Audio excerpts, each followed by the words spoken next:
Okay. Recording. Yeah, take a seat, please.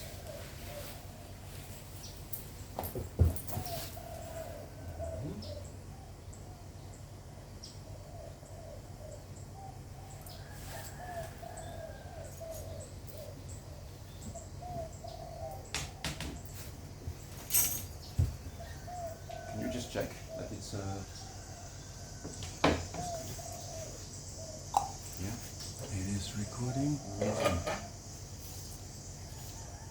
It is recording. It is recording. Alright, maybe let's close our eyes. We'll take 3 breaths.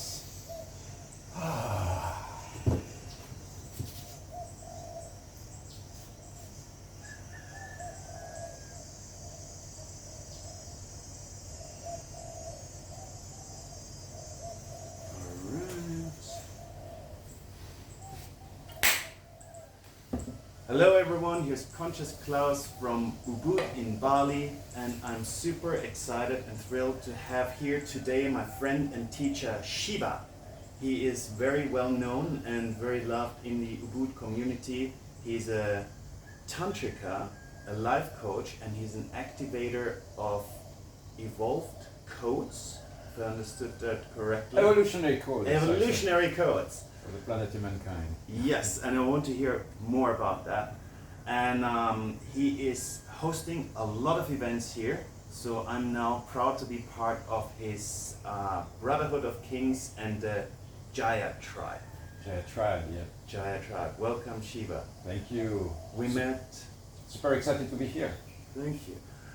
We met like I think it was 5 years ago at Akasha, where I saw you leading this group of like, I don't know, 100, 200 people Yes. at this amazing party. It's like, wow, this guy. And now I have you sitting here.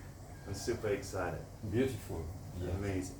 So first, could you tell us a little bit about about your work, what you do, and then a little bit about who you are. But let's talk a little bit about you, what you're doing here, how you're transforming the world. Beautiful. So the core intention behind everything that I do is to find ways of optimizing and upgrading what we are doing as human beings. So first for myself, right? I mean, train, I optimize my nutrition, I try to optimize my communication, be intentional with what I do. And so this is for myself, but then in my work as a coach or as a tantric artist, to bring the teachings and bring tactics, strategies, techniques, awakening practices that are going to help you evolve from where you are to where you would like to be. Sometimes you are going to be in your life and you have a desire, right? You have a wish to activate something that is not yet fully manifested. Mm-hmm. And then my job is to be, to be like, well, I've got a couple of tools or a couple of techniques that might help you along the way. So help you transition or help you upgrade every aspect of your life. So that's one thing. Another one, when it comes to mysticism, to the mystical awakening within the tantric field, the code word is precisely awakening. Awakening, what does it mean to wake up? It means that to be able to look at the physical reality and be like, okay, now we are going to go above and be able to go into the spiritual reality. It means that beyond the limits of the physical reality, there is an invisible reality, an invisible life in the energetics, but also in the connection with gods and goddesses, with angelic powers, with the different creative hierarchies that are on this planet, sharing this earth with humankind. I believe there is a lot going on out there, and part of that, when we wake up, it means that we establish a connection with aspects of ourselves that go beyond the limits of our personality and the matrix that we live in. That's the idea in a few words. Wow. And how long have you been doing this work? How long have you been here in Ubud doing this work? And did you do this before, or did this start here? Yeah, well, the journey in Ubud started 2012, so it has been 12 years. The real temple where I am now is 10 years. And before that, I started when I was, my first book on yoga was from Sri Aurobindo, Yoga Integral, when I was 13. So I started diving into it. I was practicing yoga actively when I was 16, and then I went into martial arts and so on. So the journey has been like, 40 years or more along that line, and really actively diving into it. I quit my career as a geologist, and since then it has been 30, really diving deep. It has been 35 years of exploration. Wow. Back to 1989. This is where the initiation journey really started. 1989. Yeah. Wow. I think I was still. I can't remember how old I was back then. But what has changed in your life by becoming like a very well-known, established person here in Bali? What has changed? Yes. What has changed? How has your life upgraded? The way it upgrades is that I keep on perfecting every aspect of my life.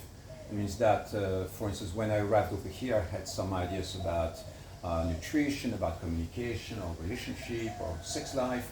So I keep upgrading all the time. Anytime, I wake up in the morning. For instance, this morning I tested new techniques, I tested new breathing techniques, and I'm constantly researching. So when you come into my house, it's a little bit like a laboratory, right?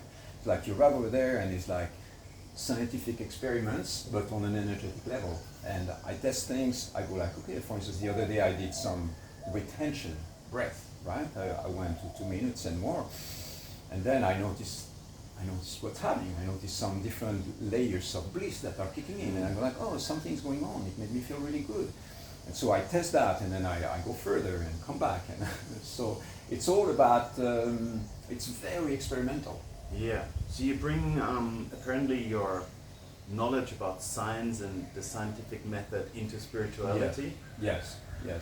I'm very analytical. So you see, I have some models over here with different concepts about spirituality. So instead of just being like, okay, let's be in our flow and try and release emotions, it's like I've got like structures and models about life that are really anchoring my field. So I'm very analytical. It means that since I started with my coaching practice, the coaching itself was 2002, I have been documenting absolutely everything that I'm doing.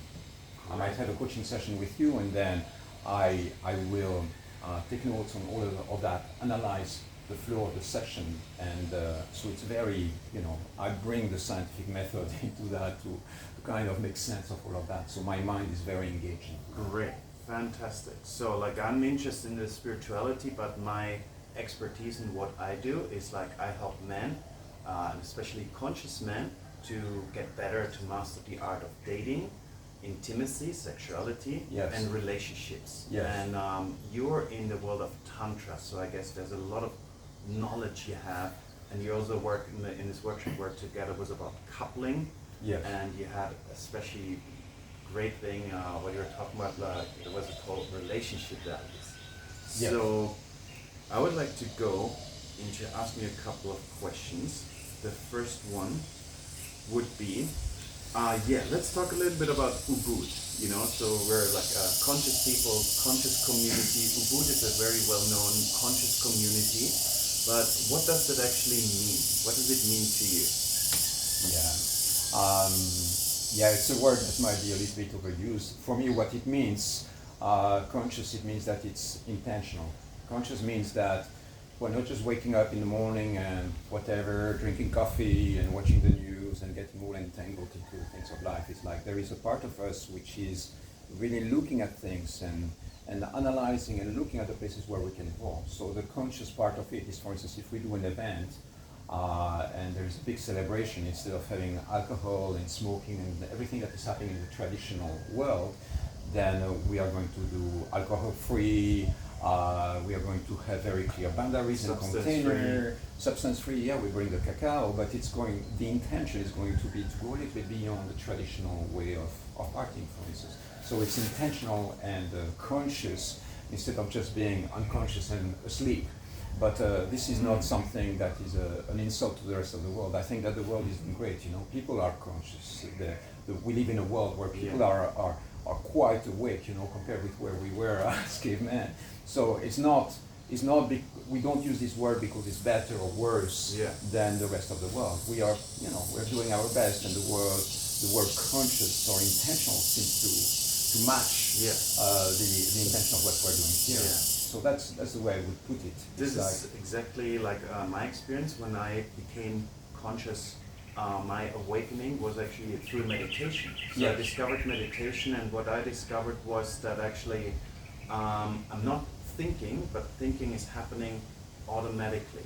So I became aware that actually my life was on autopilot, like 99%, and I would think that I'm doing the things that I'm doing because I intend to do them, but that was actually not the case. And actually through meditation I noticed I'm not the thinker, because I want to sit just a few minutes in silence and focus on my breath, but my mind kept going all by itself. So for me, this is where my definition is from, like being conscious is actually waking up out of the autopilot, and as you said, living intentional. Yes, absolutely. Yeah. And there is another element that we can bring into that, the consciousness and the intentionality means, conscious means also being aware of the impact of our actions or our choices. Yes. Right? So instead of just like making the traditional choices, eating junk food and so on, is like, okay, I ate junk food yesterday, here is the consequence of how I'm feeling today. Does that increase my power, increase my health, increase my joy? No. Okay, so what can I do to increase my health, power, joy, my love to the planet, to humankind? So intentional means we look at our actions, our choices, and we look at the consequences of our choice as well. For me, that's a big part of being intentional and conscious. Yes, thank you so much. So Ubud is also seems to be very popular for women. Why do you think is this the case? Or it's just one of the centers of Ubud is the yoga barn, right? So you have we have like probably 3 or 4 major yoga schools over here, and the yoga world attracts more women than men. If you go to a yoga teacher training, for instance, it's going to be probably 90% women, maybe a few isolated men over there, because women are attracted more to the yoga field than the men. So this is why naturally there is a field over here which is a little bit more female oriented. But yeah, we've got the good tribes of brothers as well. There is going to be more men in Canggu, right? Because then it's more of a tech world, digital nomads and so on. So men are going to be a little bit more in the tech world, women a little bit more into the field of yoga and tantra. Yeah. And what do you think for you, what does it mean to be a conscious man? Because it seems the women here, they're also interested in conscious men. They don't necessarily want the guys who drink and smoke and party. What does it mean to be a conscious man? I mean, it's probably what you said already. In the context of relating, for instance, and dating, or in the context of interacting with women, it is being aware of what we are doing, aware of our actions, aware of our conversations, what are the words. For instance, if I'm having a date with a woman and I'm like bragging about myself and constantly talking about myself, and I don't notice where she's at, I don't ask questions about herself, I touch her in ways that might be inappropriate, or so the intentionality or the conscious an awakened man is going to kind of be like, okay, I see a woman, I see her, and instead of being like, I'm going to force my agenda in her, I'm going to look at what she needs, or how can I serve this goddess, beautiful goddess energy. So it's the intention is very different. Instead of just arriving and you're gonna be my wife, I want to have kids with you, it's like, who is this woman?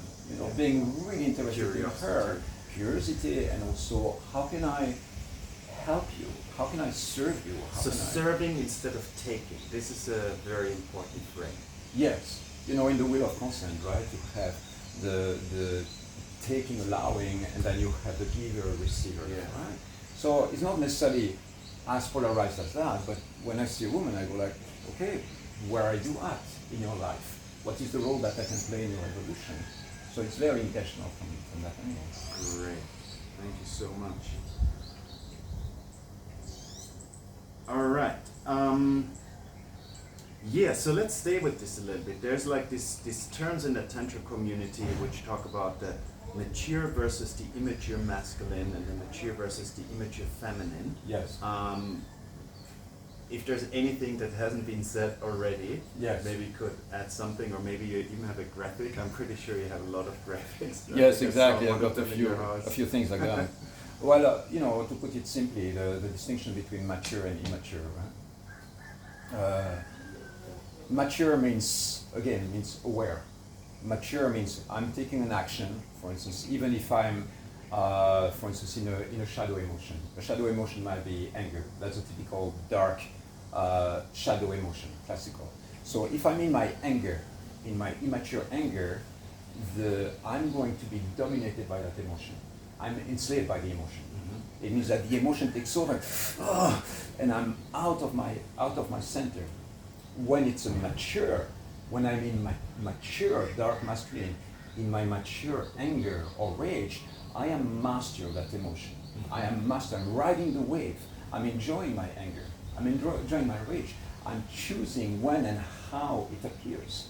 Yes. Like for instance, if I'm not in my maturity right now and I'm angry, I'm going to hit the table and break things and be out of balance, right? So for me, that's the fundamental difference between mature and immature. Mature means I am actually the one leading that emotion, directing it. I'm master of that emotion. When I'm immature, I'm enslaved by the emotion. So this is a very interesting aspect. Do you think it's possible that like a conscious person may actually say, oh, there are certain emotions which are bad, they're unconscious, and thereby actually repress them? Yes. Well, I mean, everybody, being conscious or unconscious is not just 0 to, is not just one or the other. It's not black and white. We can have awareness about certain things and unawareness about other things. So I might be conscious about certain things, and then somebody comes and points at me and says, when you're doing that, I don't think that's very mature. And I'm like, oh wow, yeah, you're right actually. I was behaving like a kid. Yeah. I was behaving like a child. I was in reactive mode. So I'm going to look at it and then keep on evolving. So there are lots of things that might be happening in our field.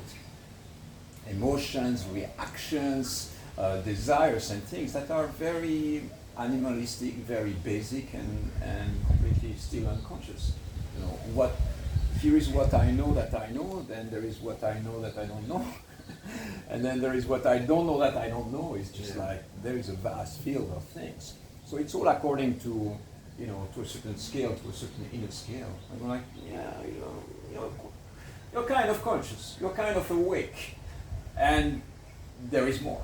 And what about the feminine? What would be typical examples for the immature versus the mature feminine? For the immature versus the mature feminine, it's the same distinction that we can use. For instance, if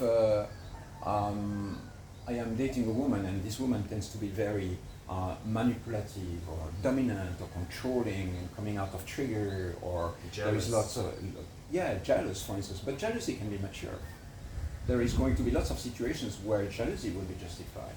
So, for instance, if I have a woman and she gets very insecure about everything, and she cannot control that emotion, that's going to be immature. Yeah. But if she comes to me and says, you know what, the other day when you were chatting with your ex over there, I felt really triggered by it.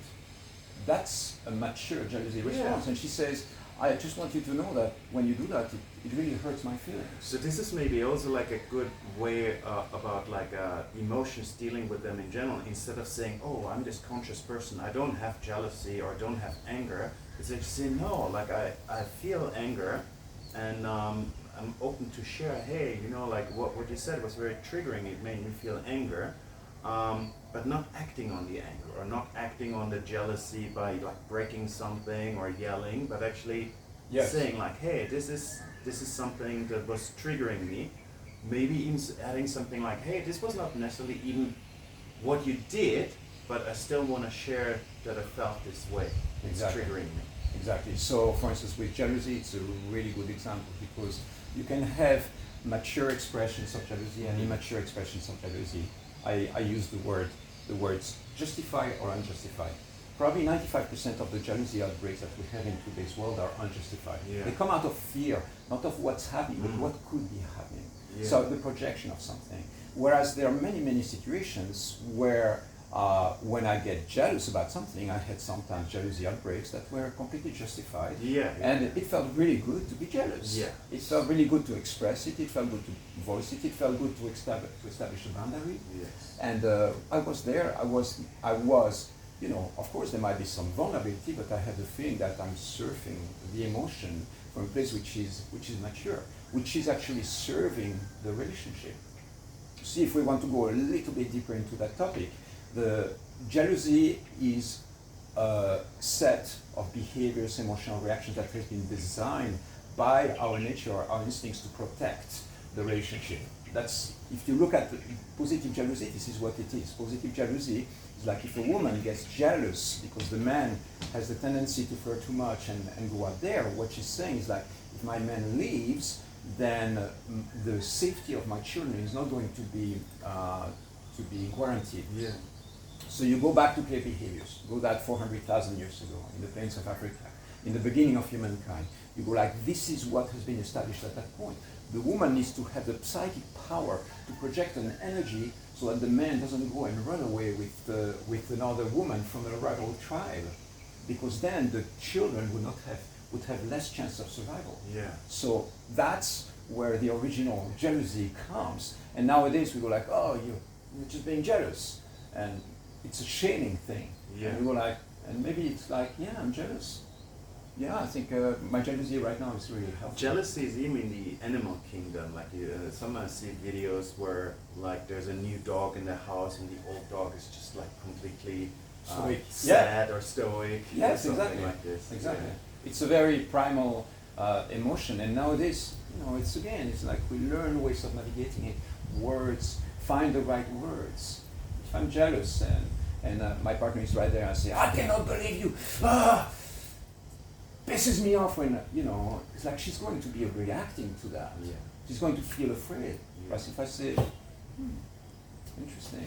So I think this is a very interesting topic because what I see a lot, and this is something where some comedians even make fun of, is that people understand by the conscious community as something like there's a certain code of behavior, there's a certain way you need to look and dress, and certain things you should eat and not eat, and something like you need to wear particular clothes or particular emotions are inappropriate. You should never be angry, and so on.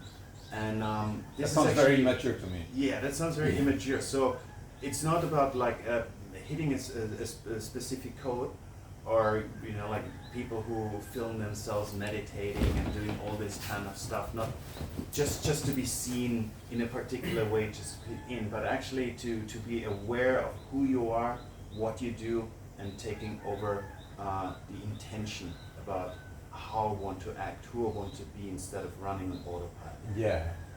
For me, the simple way to put it is like, be real, be in your truth, do whatever works for you, you know. It's like, this is a field, this is why there is so much diversity on this planet, because we are humans. So if we create a culture which starts locking us into very specific behaviors, it's like nobody decides for me what my masculinity will be. I express my masculinity whatever way I want and say, oh, you are being too feminine. I say, well, that's judgment or a projection of who you are.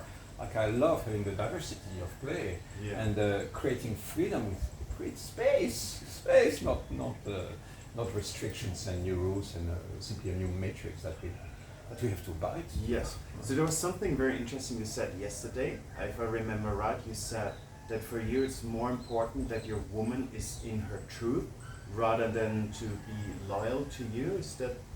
Do I remember that correctly? Yes. What you said in the end? Yes.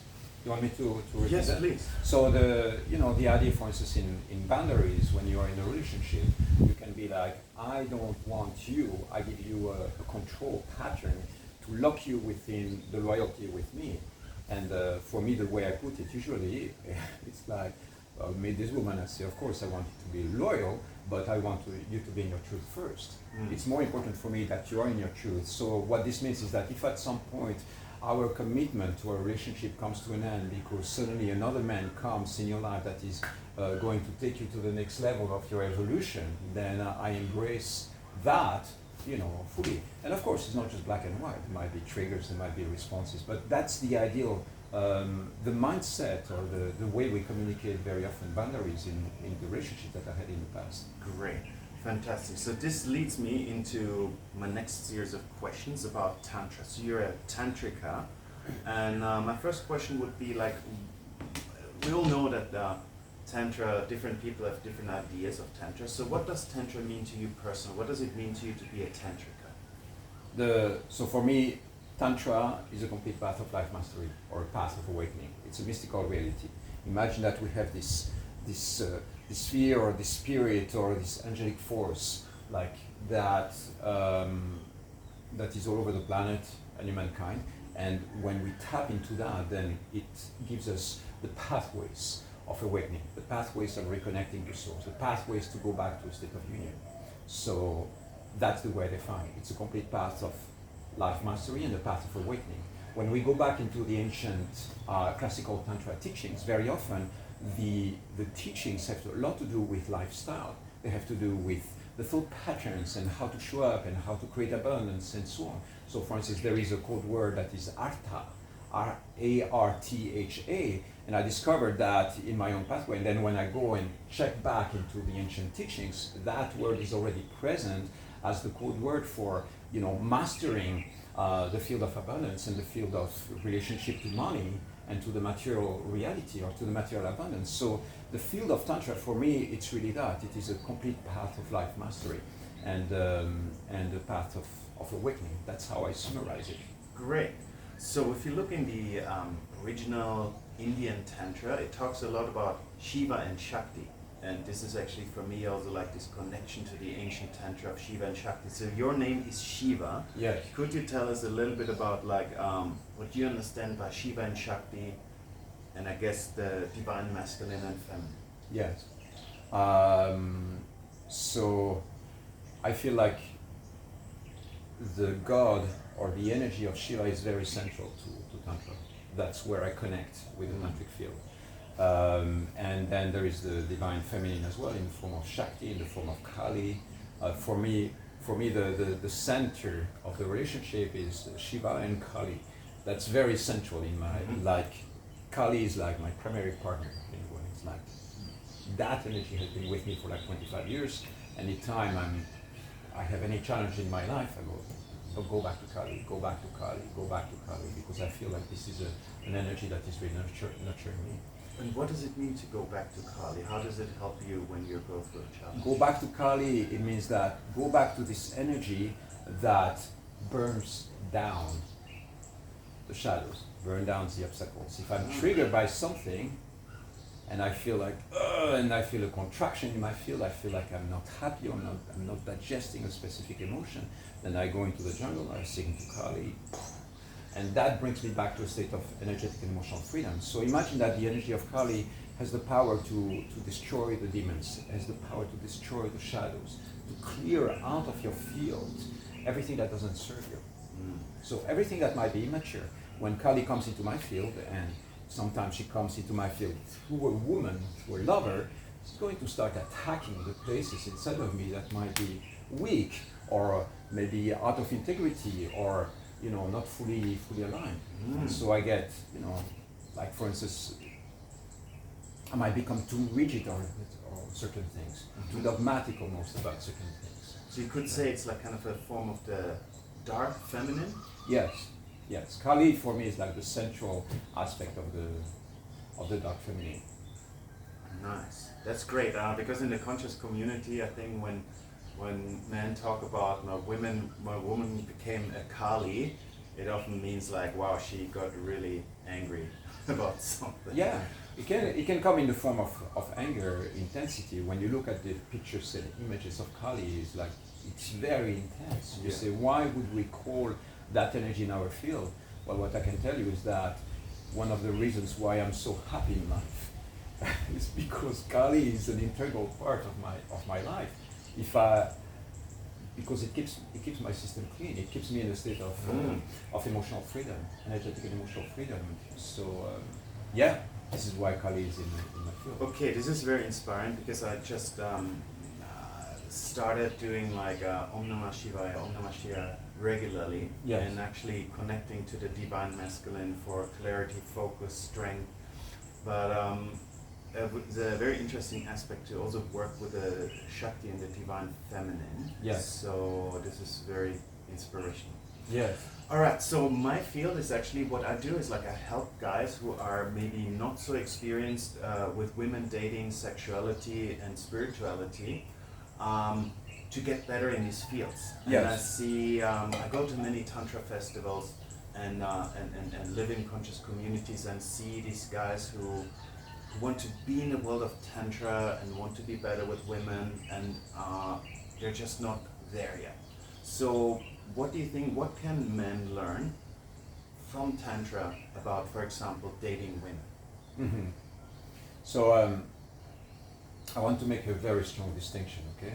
It's like, on the one hand, you have mysticism. You have like this aspiration to inner union. Like for instance, when you practice yoga and you go on the yoga mat, you do your poses, you do your prayers, and everything wakes up into this realm. And then there is everything that happens in the field of relationship, personal development, dating, and so on. So there is mysticism and then there is personal development. Mm-hmm. So very often those two things overlap.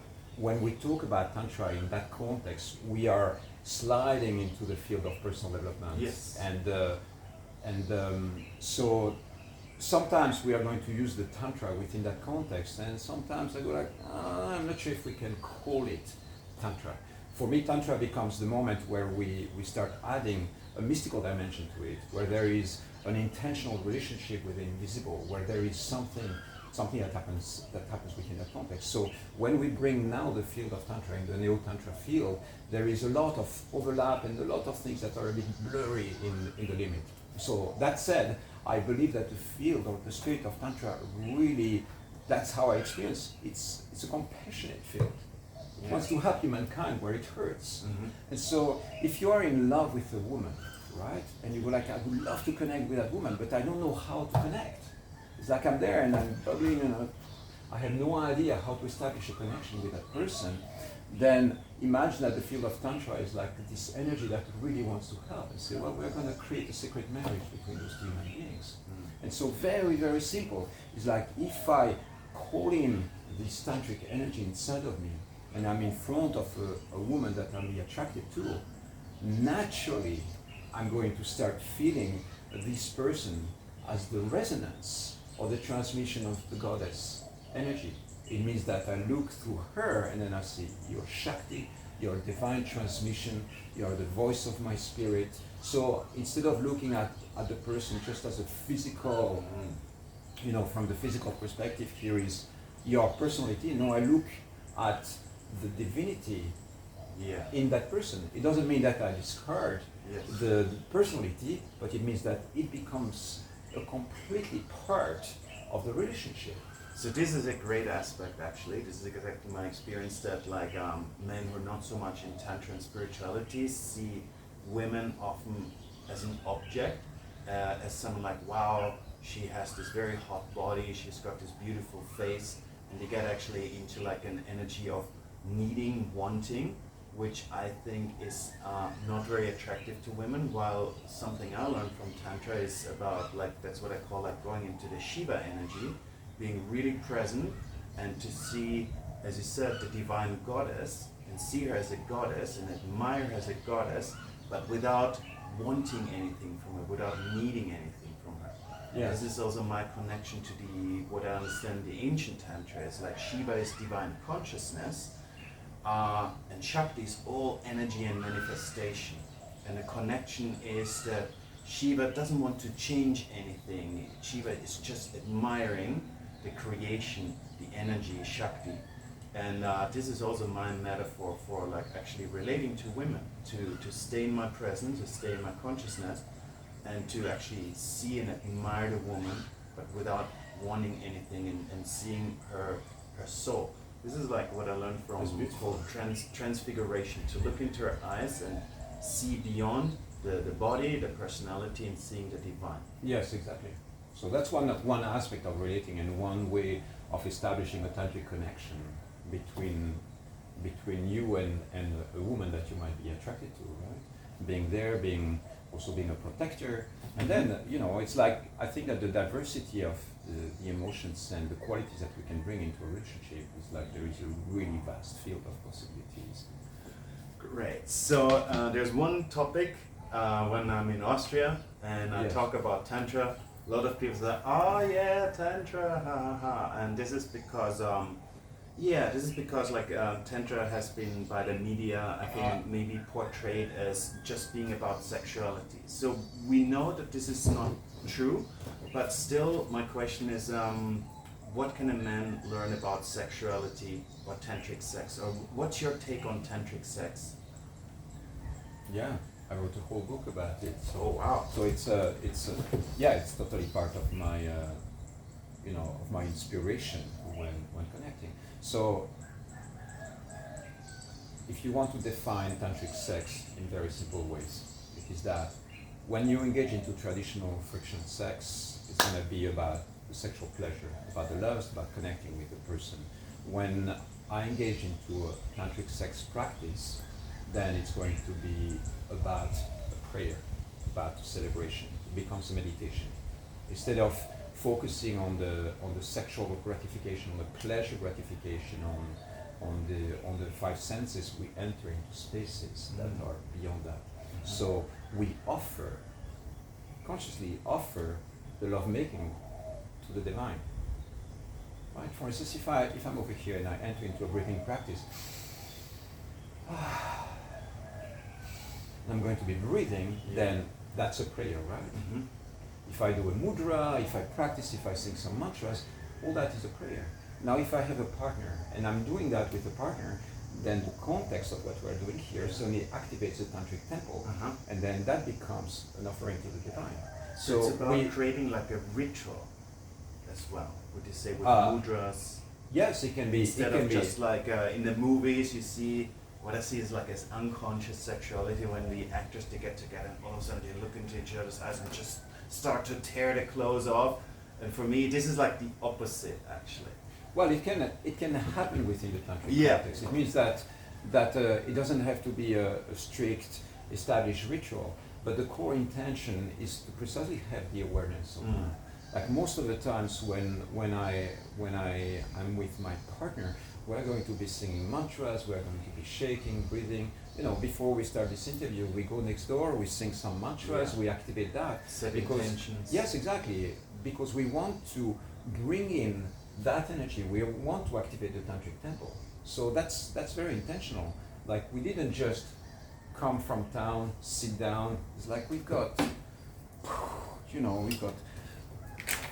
yantras and tools and things, and I'm covered with symbology, and the same with you, right? So it's like, why do we do that? It's because that's the way we communicate with certain aspects of the invisible.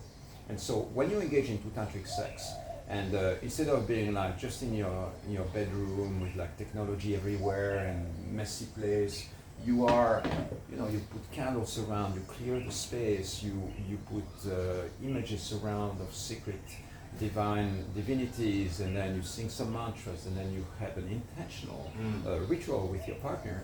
Then suddenly you open a space which is inviting the tantric temple to be manifested. And you mentioned like an aspect I think before, like consecration, like instead of just like having sex on a physical level, to make it a divine act. Is that correct? Yes. The core element behind that is that we're aware of the energetics. It's like if we eye gaze for like 1 minute, we're going to enter into very transcendental states straight away, right? Then if we breathe together, and right now we can create a connection, brother to brother. This is not a sexual connection, but we can create an energetic connection between the two of us that is going to take us deeper than anything we experienced before.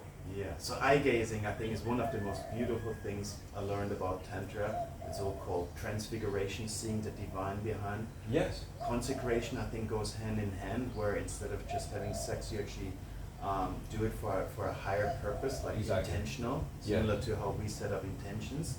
And one thing that probably many people are interested in, something that's very strongly associated with Tantra for men, is actually semen retention or brahmacharya. Could I have your take on that? Yeah, I think that semen retention is a really good practice. And again, when we go into semen retention, we go back to lifestyle choices. It's like certain religions, you don't eat pig, don't in the Hindu religion is like, yeah, vegetarian, so those are choices, right? So those are lifestyle choices. In my experience, for instance, when you go into the Taoism, that's the same thing that is being stimulated because they know that, or we know that semen contains a lot of life force, and by ejaculating, by releasing the semen, then you lose a lot of energy. In French, you say the little death. We call that the little death. After ejaculation, you have the refraction period that can last, a few hours. But we know within the tantric field and within the conscious sexuality communities that the refraction period, how long does it take to regenerate the body to come back to full? About 3 weeks. Yeah, right? And the energy that you build up, you can also use for purposes of sublimation, like bringing them to higher chakras or utilizing the built-up sexual energy to bring it into your heart or bring it into your manipura or bring it into your third eye chakra, or it's like even used as a technique for enlightenment, working with the sexual energy. Exactly. And even if you don't focus specifically on any form of technique, the fact that you have this reserve of energy that is not being just released is really powerful. The best way to find out about it is to try. It's like, for instance, my guess is that probably 70-80% of men on this planet are in a constant state of depletion. Yeah. What this means is that if you are ejaculating more than once a week, or it's just like we never catch the wave where you're fully replenished. It's probably different when you're young, I guess, than when you get older. Yes. Yeah. Yes. So I think like in this context that there was not a question on my list, but I think it's interesting since you say that, the role of pornography and how that might actually, for a man, actually limit him in his dating and relationship skills. What do you think about pornography? Well, pornography is one of the core shadows of sex, right? Right now, as a human race, we score maybe a 20% in terms of how optimized we are in how we use our sexual energy. There's lots of rape, lots of abuse, there is lots of trauma. I would say probably 95% of people on this planet are sexually deprived in some form or another, in some way or another. Men and women. Men and women. I think that everybody would like to have more beautiful, deeper, better connection. You can be in a marriage for like 20 years and don't feel your partner and still have sex, and this becomes like something mechanical. So there is a potential here as human race that we are not tapping into. And the reason why, well, one of the reasons is because there has been so much suppression and so much taboo on the sexual world that then, sex is not going to disappear. So it finds narrow and dark ways of staying present in the field, but then it becomes shamed, it becomes taboo, it becomes marginalized in ways that become really toxic and really unhealthy and immature.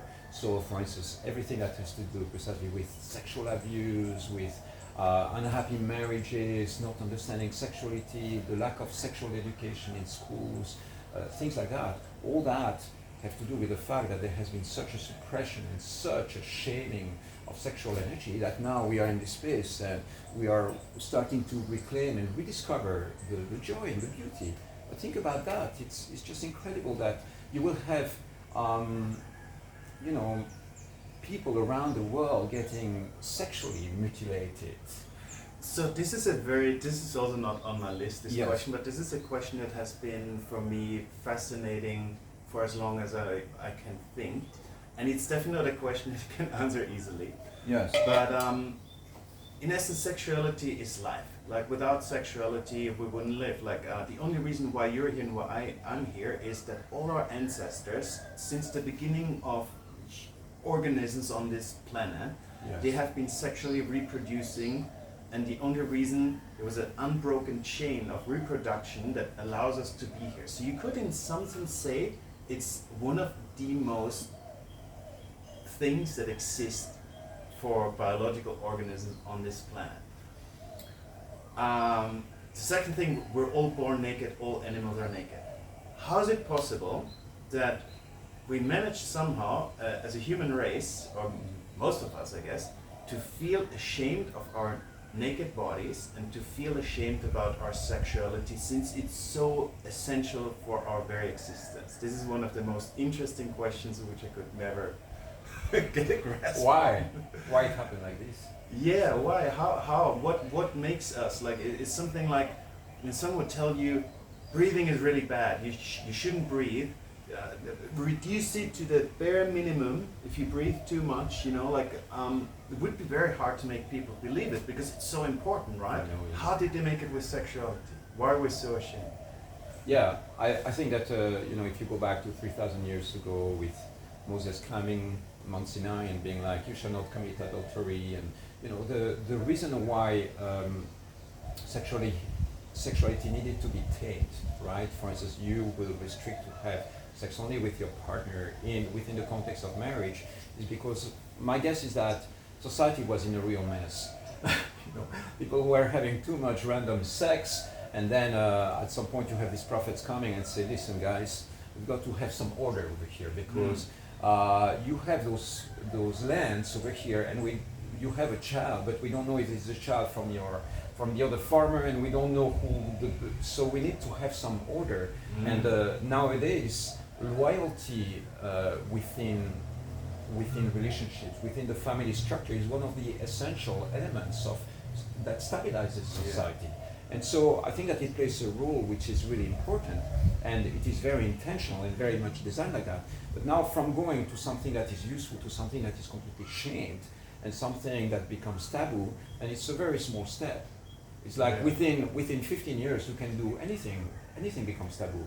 Like for instance, even the word, you know, it's just like suddenly there are certain things in modern world that suddenly become taboo in just like 5 years. In no time, suddenly it becomes something that we're not allowed to talk about. Because, so that's one thing, right? It's like there is the you know, the sexuality, why it has been shamed and why it has been suppressed.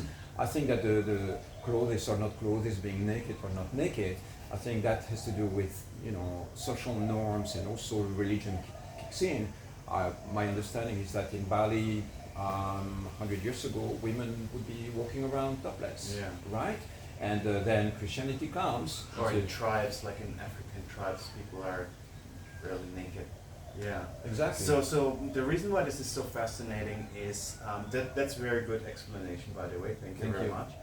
I think like sexual shame is one of the main reasons for like this huge sexual shadow, like pornography on the not so bad side, and rape on the very bad side, because like they try to repress something that can't be repressed, tame something that can't be tamed. But I think it's also like something that holds a lot of guys back. So when I was doing my dating coaching business in Australia, I had lots of people from India and from China, and it seemed they were particularly funny around this idea of women and sexuality, and I think that was holding them back a lot. So what can a man do who has a lot of shame in this topic to actually get rid of this shame and be more sexually liberated? Yeah, that's a good question. Where do we start with all that?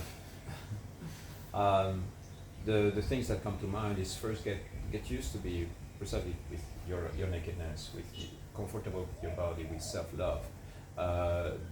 There are many practices that we can engage into, which are solo practices, right? For instance, just explore touch on our own body.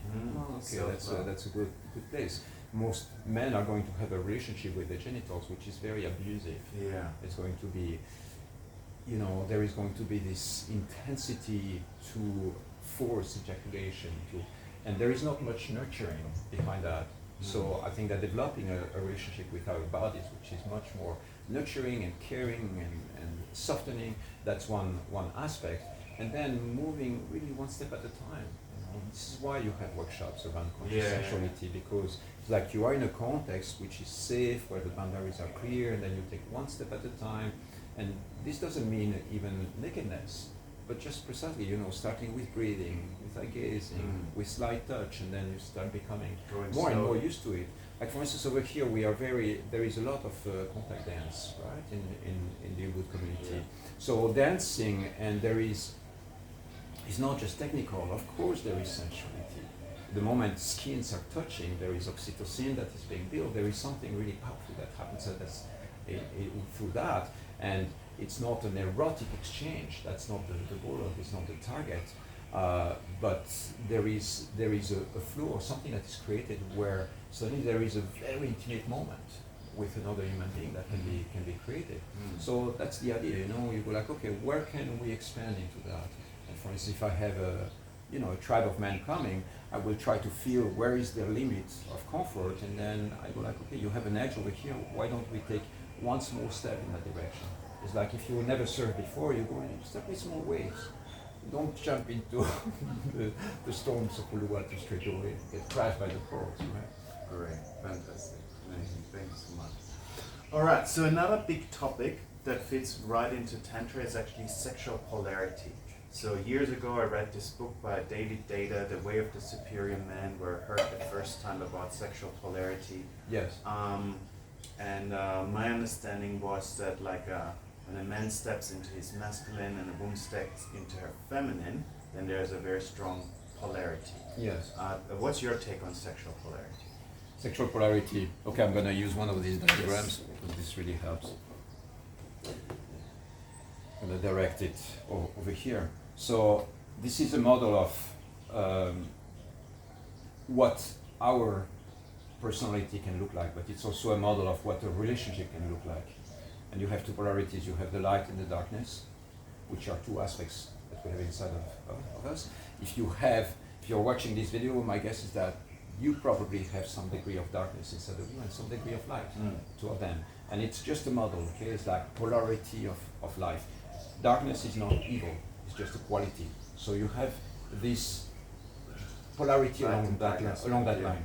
Some people are going to be very much into the light, and other people are going to be more into the darkness, more aggressive towards life, and the darkness can be mature or immature, right? Then we have the feminine and masculine polarity. So when you're in a relationship, you are going to have a polarity that is being created. For instance, a woman might be here, and then you might be over here. So the polarity goes not necessarily like this, but it might be actually like that. So a woman who's very much in her light feminine might be very attracted to a man in his dark masculine. Is that what you're saying? Yeah, for instance, it can go in lots of different ways. But for instance, if you have a couple and the woman is in her light feminine and the man is in his light masculine and the darkness is not embodied, most of the times what this means is that they are going to have a lightness and a lack of grounding and foundation. It means that they're going to be maybe vulnerable to shadow outbreaks, or they are going to be very sensitive. If a woman is in her light feminine and doesn't have access to her darkness, there is going to be potentially lots of insecurities, lack of safety. These are the shadows of the light feminine. And if a man shadows are on both sides, I see. The shadows, the shadows can be everywhere. Like for instance, you can have shadows of the darkness, shadows of the dark feminine, shadows of the dark masculine. For instance, an immature shadow of the dark masculine is being abusive, being hyper-controlling. That will be a shadow of the dark masculine. It can be the same for women. But a dark masculine who is going to be into his power and into his maturity is going to be a protector. Is going to be somebody who owns a lot of darkness but knows how to direct it and how to use it. Yeah. It's the same for women. It's like a woman who is in her dark feminine is a woman who's got a lot of power, lots of impact. She might be successful in business, for instance, or she might be a really good mother, really good protective. And a woman who is in her light feminine and he's very centered in her light feminine is going to be super compassionate, super loving. You are in her field and you feel really held by the feminine, for instance. A man who is in his light masculine is going to transmit precisely this vibration of frequency, of beauty. For instance, a god like Apollo, plays music and he's beautiful and that's a light masculine Mhm. archetype. But now in today's world, a lot of the archetypes that we have to do with dark masculine warriors. You know, the Viking and the warriors in Hindu mythology, and the you know gods like Subek and Anubis in Egyptian mythology. They are like dark.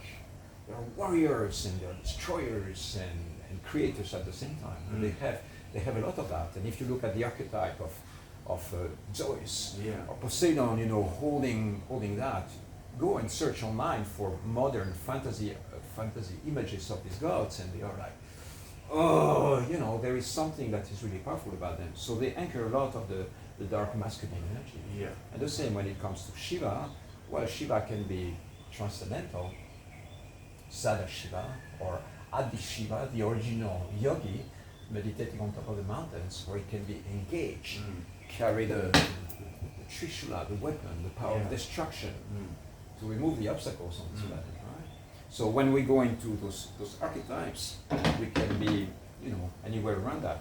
I can be in my light feminine as well. Me as a man, I can be in my light feminine. Yeah, and I want to go to this topic. So what I'm interested first is, so as I said, like I teach men how to be better in the world of dating, sex, and relationships. So in terms of attraction, sexual polarity is in the end, if I understand this right, about attraction. When this polarity is strong, then there's strong attraction, and when the polarity is weak, there's weak attraction. So what does it mean for you if a man steps into his masculine core, into his masculinity? And how would it be different if he was not very connected to his masculine, whether it's the dark or the light? Yeah. So I want to acknowledge what, you know, the context in which Data put it. For me, it's not a match at 100%, but a lot of the things that he's saying are really right. So when you have a woman who is going to be in her light feminine and a man in his dark masculine, there is going to be a polarity, an attraction polarity that is going to be really solid. Now, for instance, I have a couple that I know well, and their polarity is she's in her darkness and he's in his light masculine. So that polarity can work as well. I was in a relationship for many, many years where she was here and I was in the light masculine. She was taking care of things. She had the money, she was making decisions, and I was like in my light masculine, and it worked really well for an extended period of time. Yeah. And then at some point I needed to keep on growing, and then I go like, okay, I need to start accessing my conquering drive and a little bit more. So I started moving more into my darkness, and that was kind of the end of our relationship at that So you point. can play around on this spectrum. Yeah, on So the spectrum. something that I discovered was actually that through presence, for me, like masculine and divine masculine and presence is the same thing. So this is where meditation helped me actually to really stay in my presence. Yes. And especially around beautiful Shaktis. So my experience is that like lots of men, especially when they're in front of a beautiful woman, they are not very present. They go into their head or they go into their genitals, go into sexual fantasies, or they go into the heads like, oh my God, what should I say? What's going on? Oh my God, she's so beautiful. Is she liking me? Is she not liking me? And like relating it to more So practical things. that's It's like what stepping you're into the describing. presence. What you're describing is Yeah. light masculine shadows. So it's being in the immature zone of the light masculine. Yeah. The insecurities, instability, not being able to hold the ground. That's exactly the shadows of the light masculine. Holding the space. Holding the space, exactly. So if you are not able, you are not able to be in presence of precisely the Shakti or energy that represents a good polarity over there, it's because your system is not trained to be able to receive that, to circulate that energy. So, of course, you know, what this means is that the man will have to dive into the dark foundation and being able to be like, yeah. And I've seen men transform and be in the presence of women and being really insecure and saying the wrong things and all of that and completely messing up a date. And then they do the work and then I see them coming 3 months later. And there might be a beautiful woman coming into the space and So, and this is the right way actually to engage with women. I think there are several wrong ways. Like one is to be overly needy or aggressive and going for it too fast. And this is something I see even on with tantric men on tantra festivals in the temple.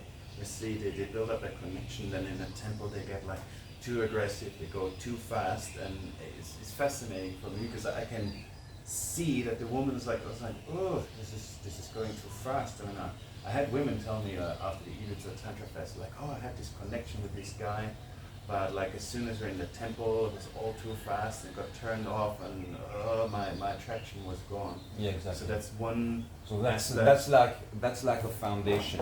The man is not grounded in his dark masculinity. And there is precisely the neediness, the insecurity, the instability, and that creates, because the woman wants to feel the foundation of the man. She needs to feel like, exactly the way Derrida puts it, is like she needs to feel like the man is like a rock. Like he can hold the space, he can be solid and not be in a place, because what she does is like she imagines being married with that man or being as a potential father of the children, and she sees the degree of instability or insecurity. She was like, that man cannot be a protector. He doesn't score high in the warrior power because a woman will come from another tribe and just be in front of him and he's going to completely lose himself. So that doesn't create a sense of safety for the woman. So something I find interesting, since I'm not pushing for sex quickly, so now what I'm doing with women when I meet them, I'm very slow, I'm very relaxed, and what I noticed, there's some sort of a role reversal. So since I'm not pushing, like trying to make things happen quickly, what happened to me several times now, I didn't make the move, so the woman starts making the move and starting actually to take over the usually masculine role. Can you explain that somehow, or have you experienced that yourself? Yeah, many times. I think that precisely, the polarity in if we move into the wheel of consent, right, with the polarity of taking and allowing, and the polarity of receiving and giving, right? So the taker sometimes is going to be the man.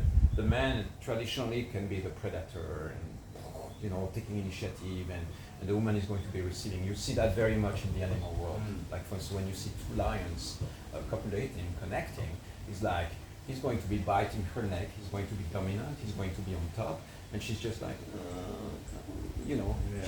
she's not aggressively taking.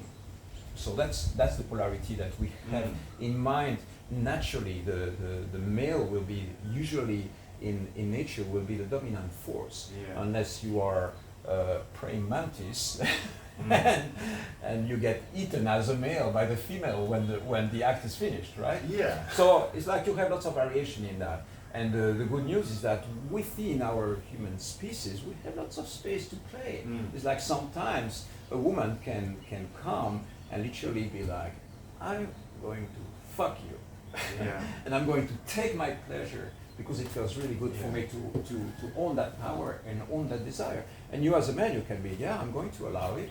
I'm going to allow. But I've seen very often men being uncomfortable with the polarization shift.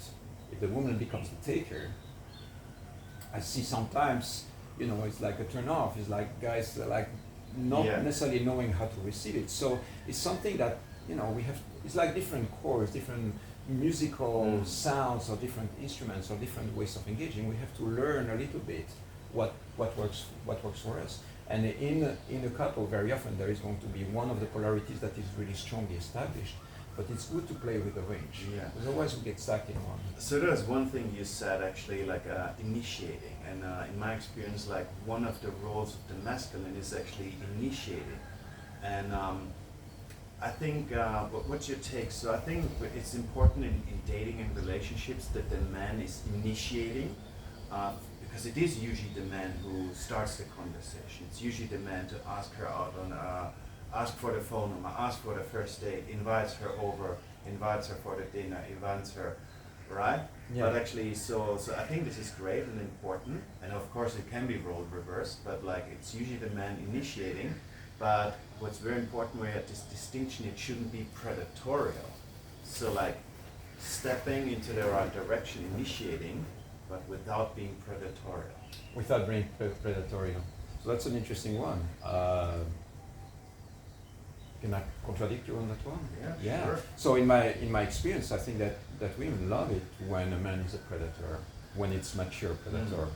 Yeah, I'm talking like the immature. The immature, predator. exactly. So they Because can like be. I work with guys who are usually not so experienced, and they are either too shy or go too fast. So I'm talking about the immature. Exactly. So if it's the immature predator with the forceful intention of connecting with the woman, then that's of course going to be a turn off. What was the question?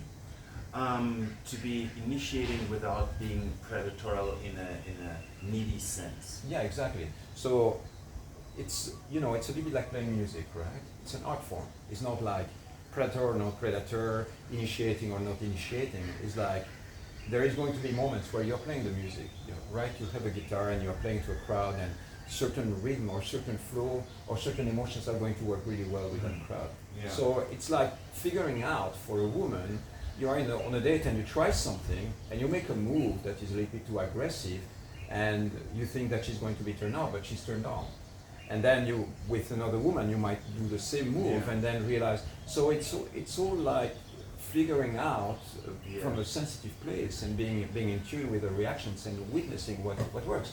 But what I can tell you is that it is that somebody who can go into the range of softness and kindness and into the range of intensity and have the full range of possible expressions of sexual expressions, somebody who is more interesting to be with than somebody who can play only one card. Yeah. Right? So if we are dogmatic about it and we go like, okay, the man always have to initiate and so on, I go like, no, it's like, let's dissolve the gender roles. Let's break all that down. I had probably like 2 or 3 of my core relationships in my life, long term, were initiated by my women. I gave up and she came back, multiple times, and that happened multiple times in my life. And I find, when a woman comes to me and is really, I find it super sexy. It's beautiful. Yeah. So instead of being like, no, I'm supposed to be initiating, otherwise I don't feel like a man. And women go like, I'm having this conversation also in coaching. I tell women, yeah, of course, initiate. Just don't be too aggressive. So pushy. this is the thing. I mean, you're Shiva, like. I think Shiva.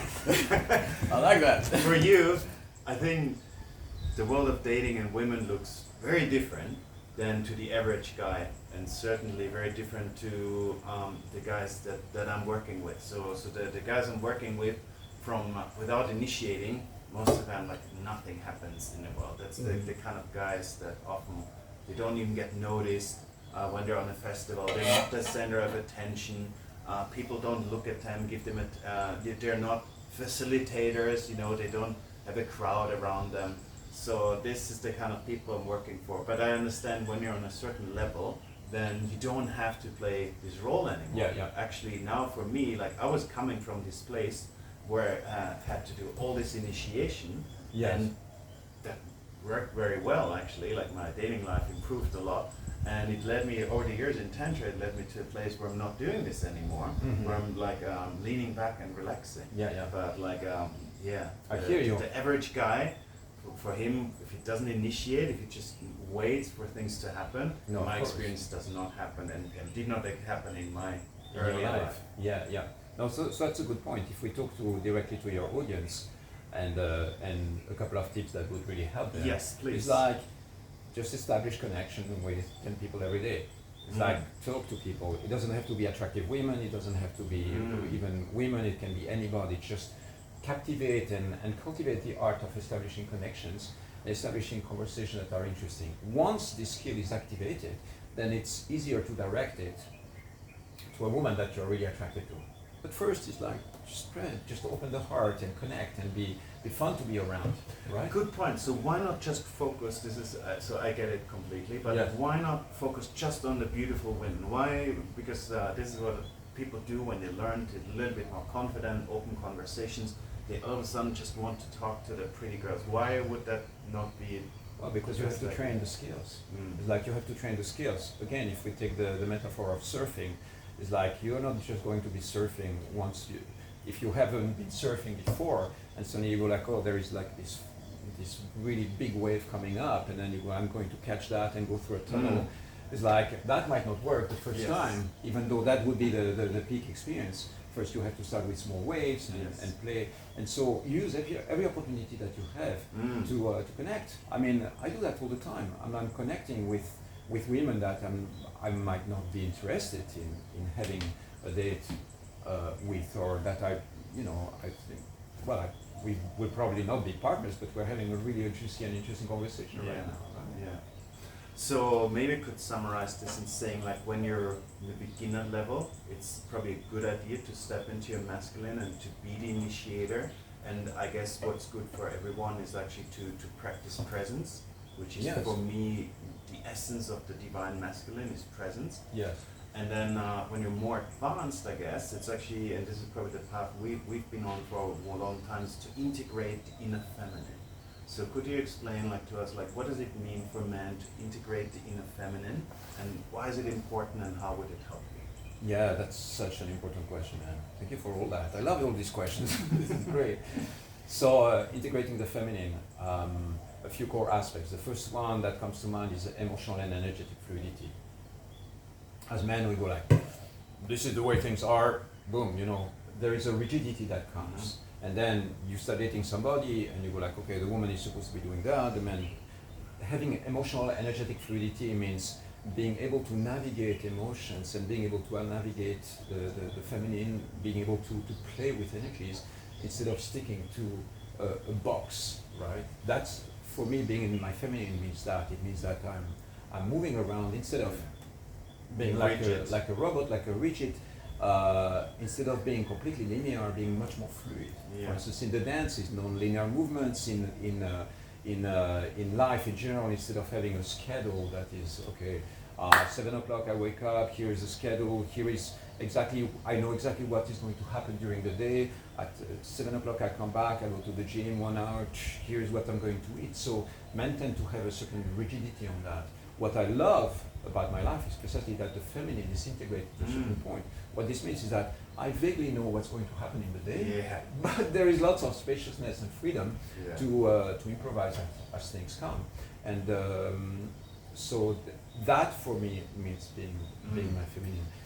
You have a concept in ancient Greece, and you have Chronos. Two ways of looking at time. Chronos is the linear time. It's like a chronometer. Chronos, right? It's the god of time, and it goes boom, boom, boom, boom, boom, boom. That's Chronos. It's linear. It's predictable. Then you go into Kairos, and Kairos is the opposite wave of time. The time is going to be flexible. It means being at the right time at the right place. Yeah. Right? Yes. It means, for instance, time in the day can be like, flexible and especially here in Ubud, huh? Exactly. Divine timing. Exactly, divine timing. And so engaging in the day, for instance, with this idea in mind, being much more into the Kairos, because the Western world is full of chronos. Yeah. It's like everything is dominated. You go into New York and it's straight lines. You see the avenues, and then you have the network, and then you have the internet, and everything is rationalized, right? This is the power of the rational mind. Yeah. But then when you go in nature is not rational. Yeah. It's like, so if we go into the waterfalls and we start playing there, and then you merge with nature and you're washed away by a wave, or so what enters into our field is a connection with precisely feminine energies. So this is a very good point, because a lot of the people I work with are guys who are coming from a very masculine, logic-oriented field. Exactly. So that means they're a lot in the head, and this is a beautiful take, actually, a great way of explaining that. A great way of explaining is actually stepping into the feminine, which means like getting maybe out of the head and more into the heart, and more in emotions and feeling, and out of like thinking constructs, logic, because not everything is always logical. Exactly. And especially the world of dating, or I think coupling, we call it. Yes. Yeah, this term coupling, sorry, like I'm super interested. You mentioned that. I have not heard this term coupling. What does that mean for you? It's being in a couple experience. Yeah. Coupling means the art of being in a relationship. Coupling is the art of being in a relationship. Yeah. Okay. So it's a good one, and precisely tantric coupling is the word that I use. And yesterday, it's like how do you bring the divinity within that? Yesterday at your event, I realized we have this thing which we both teach and practice. Yeah. I don't know how you call it. I call it relationship values.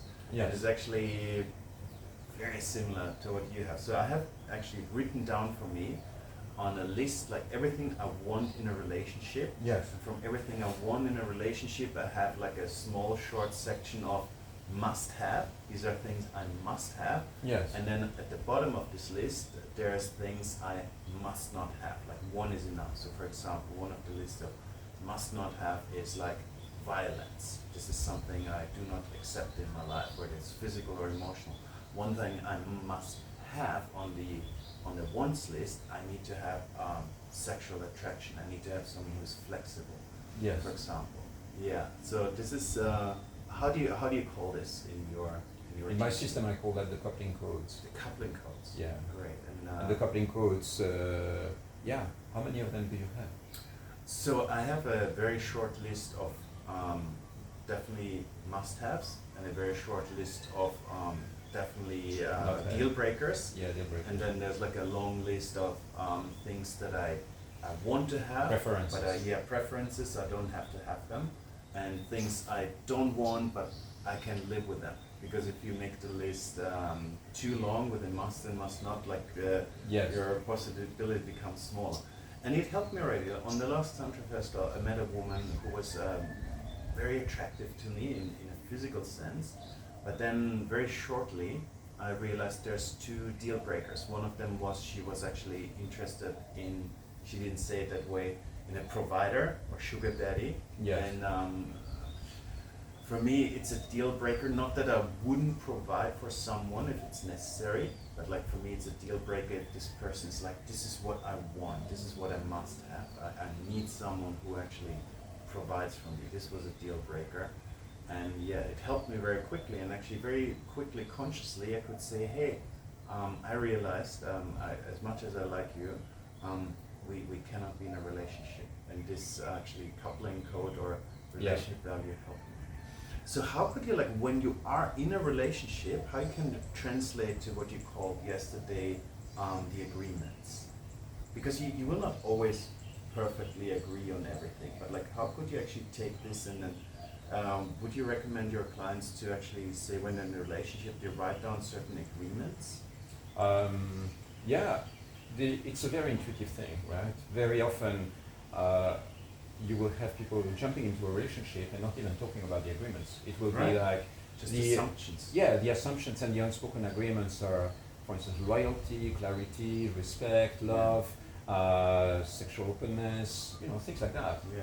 It's like it's part of the unspoken agreements. Now, when we engage into it from a more intentional way, then we're gonna check these things. We're gonna be like, okay, is it okay to have sex with other people if we're in a relationship? Yeah. Yes or no? Person goes no. No. Okay, clear. You shouldn't even engage in sexuality, in my opinion. Well, I mean, it depends. There is such such a diversity. It's whatever works for this specific couple. I mean, that's the way I look at it. So you go like, okay, first the sexual boundaries, right? Is it okay to have sex with other people or not? Is it okay to have friends of the opposite sex if you are a straight couple, right? What For you call instance, the intersensuality. well, you have polyamory and polysensuality. Polysensuality. But it doesn't have to be polysensuality. Like you can have polysensuality without having actually active friendships from the opposite sex. You can have a polysensuality in different contexts. So you can navigating the agreements means that you have to sit down and check on the places where there might be some. But it's relatively simple. The places where there might be disagreements are then you check on money, for instance, precisely. Oh, I need you to be the provider. I'm not going to. You go like, okay, well, that doesn't seem to be a match for me. So there might be deal breakers, and then there might be preferences. There might be points of friction that require a little bit of adaptation. Things around lifestyle, use of substances. Like I've got at least 2 or 3 couples that I know that broke up because one guy was smoking marijuana and the woman couldn't stand it. Right? So that was a deal breaker. Another one with alcohol, substance abuse and addictions. Those kind of things. You go like, okay, certain shadows are too present in the field, Yeah. and it's not allowing us to dive deeper in. It doesn't bring me the safety that I need. So those are the kind of things that need to be checked. And then once you're in a relationship, then allow for this relationship and allow for the agreements to keep on evolving depending on what comes up. For instance, I noticed that you might spend like 3-4 days without sending me a message, and I miss that. I would love to feel you more present even when we don't see each other. So at least a small message every day would be really nice. Yeah. You'd be like, oh yeah, that's a preference. It's not a deal breaker. So it's but not a thing you do once and then forget about it. It's something you do on a regular basis, checking in.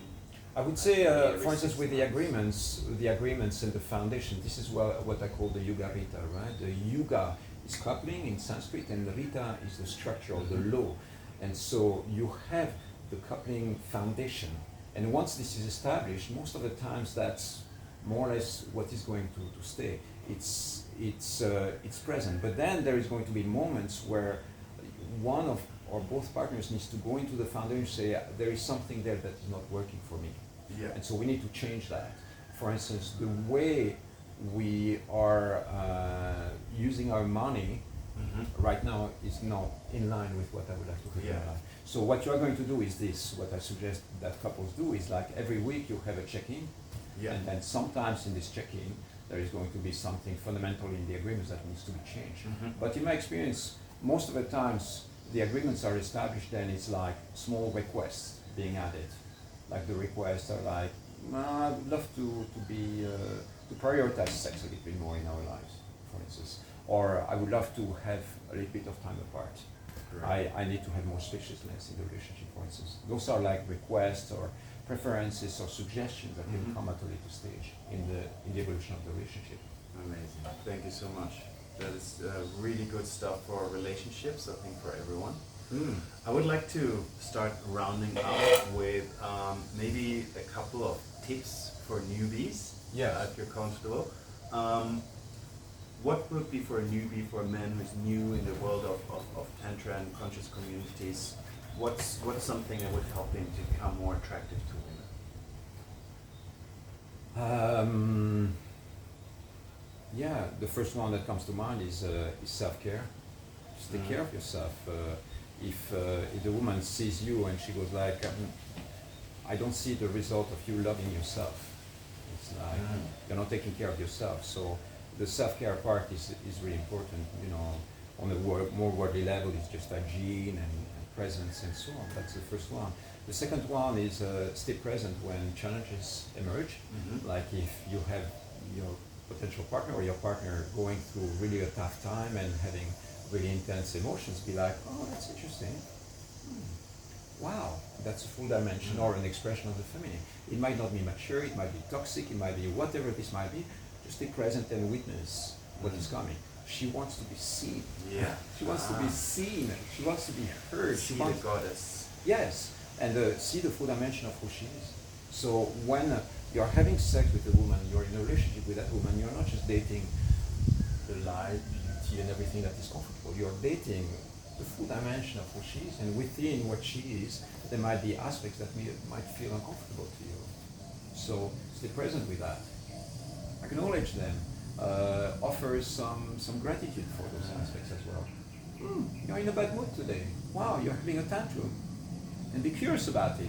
Where does that come from? How does it work? Stay in Shiva energy, be witnessing, Yeah. be non-reactive. Non-reactive, but interested, actively listening. It's like, looks like you're going through really something deep and profound today. I'm right here. Do you want to tell me what's happening? And then open up, and then offer exactly this space of nurturing to be able to receive that. Another one is create safety. Create safety. Be in a space where precisely the woman feels like she can be real with you. She doesn't have to filter, she doesn't have to feel shamed by her beliefs or what she work on the thinks. sexual shame, because if you feel ashamed about your sexuality, she will probably not open up. I guess. For instance, on the sexual level, but about anything. It's like, I cannot believe you said that. This is such a stupid thing to say. You're completely failing with your business, you're making the wrong choices, shaming, blaming, attacking, criticizing. There is about, 50, 60 communication patterns that we can use in relationships and also on social media or everywhere that are going to be like criticizing, assuming, projecting,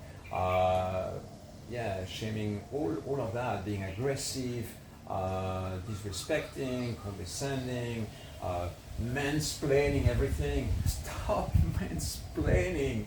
It's just like a woman goes through something, through an intense emotion, and says, oh yeah, you're doing, right now it's happening because and you have a whole story behind it. Is it like advice giving also? Or is it Advice giving as well. It's like a woman, one of my past lovers, one day she was to me and she says, you will never fully get me. You will never fully understand me. Sometimes I'm going to do things that are going to be completely incoherent. Just let me be. Let me be. You don't have to explain and you will never fully comprehend me or understand. I was like, no, I know who you are. I know what's happening. And but sometimes it's just like, just observe the beauty of the chaos. Observe and witness that and allow for the woman to be celebrated in the full dimension of who she is. This doesn't mean that you don't have boundaries. This doesn't mean that you tolerate absolutely everything. But it means that there is spaciousness, right? And this is really, instead of loving a woman by being like, I love you, and I'm going to control you, and I'm going to domesticate you to fit within the image or within the agenda that I have. No, you go like, I celebrate you and I open space around you. I want the Shakti inside of you to be liberated. The thing that I love the most about you is your freedom and the spontaneity and the ups and downs in the emotions. That's what we want to celebrate as men. Honor the Shakti. The feminine energy has been suppressed on this planet for the last 2,000 years. We have been burning women for hundreds of years because of just being female. It's horrible. So it's time to shift this story. It's not about women being better than men or the same the other way around, but we need to heal all of that as a human race. Otherwise, we're not going to go one step further. We are stuck into narratives and stories that don't celebrate each other's genders. Even now, it goes the other way around as well. Like now, it's like toxic masculinity that is being projected. And a lot of the toxic masculinity is present, and masculinity is beautiful. So you could summarize it as like, be present, be curious about the feminine, appreciate the divine feminine in its ups and downs and its emotional nature, but still have boundaries. Could you summarize it this way, what you just said? Yeah, part of what you're saying right now matches out the boundaries. And I would say that the big step in my awakening and my connection with women is the moment I stop trying to control the woman in my life. Stop trying to control women in your life. Stop trying to control and stop trying to domesticate the woman to fit into what makes you comfortable. Release control, open space. Release control, open space. Wow, this is words from a master and from a very high level. So I would say let's round this up here. I think this is one of the highest arts to be able to be on such a high level where you can release control, where you can accept, where you can appreciate, where you're not influenced by the ups and downs. So beautiful. Thank you so much. It's a pleasure. In the end, could you share with us like what are your upcoming events and how can people find you on social media? On social media, I'm Vital Coaching in most of my channels, Instagram, on YouTube, Vital Coaching, and you can also search for Shiva Rajaya, that's my name, and my core website where everything is summarized is vitalcoaching.com. That's it. And where in Ubud can we see you in the near future? I'm probably in most dances. Every time there is a fun event in town, people go like, "Oh, you are everywhere." Like I've got some clothes walking around. No, but it's And what I encourage you to do, if you feel intrigued by this video, you're going to post some links probably to my staff. So feel free to reach out. If I feel that we need to go deeper into a topic and have a coaching session, and we can organize that. But most of the times I'm really happy if you just have a couple of questions and I can check that. And if we need to connect, we can do a quick video chat, on the specific topic. And then after that, if you feel, okay, I really want to go deeper, then we can dive deeper into those topics in sessions. And we are having a men's gathering every Tuesday right now at my temple. So this one is on my link tree that you find on the Instagram. And then we are having a mixed group gathering. So this is for men and women, where we explore the dynamics of relationships, dating, and sex life. And it's really very safe. We don't dive into profound intimacy. Nobody gets naked, except if we are in the jungle and by the river, or But it's really a safe context. It's for beginners, people who want to be introduced to that. So feel free to reach out. And I'm a loving, caring man. So feel free to send me the questions. And you're amazing, brother. I'm so happy you're doing this work. Thank you so Thank much you for took inviting this me. time. I appreciate it a lot that you give this. I understand your time is precious, so thank you so much. It's a pleasure. We do a Jaya to the sky? Yes! 5 times. Jaya! Jaya! Jaya! Jaya! Jaya! Woohoo! Jaya means victory. It's a good practice to do in the morning when you wake up. It will make your neighbors really happy. Absolutely, and something we do at his events all the time. Yes, exactly. All right, checking out of Ubud. Thank you so much for listening. I hope you got something out of this interview. Peace. Take care. Not bad, huh? Yeah. I knew it was not going to be 30 minutes. So how long was it actually? 1 hour 30 minutes.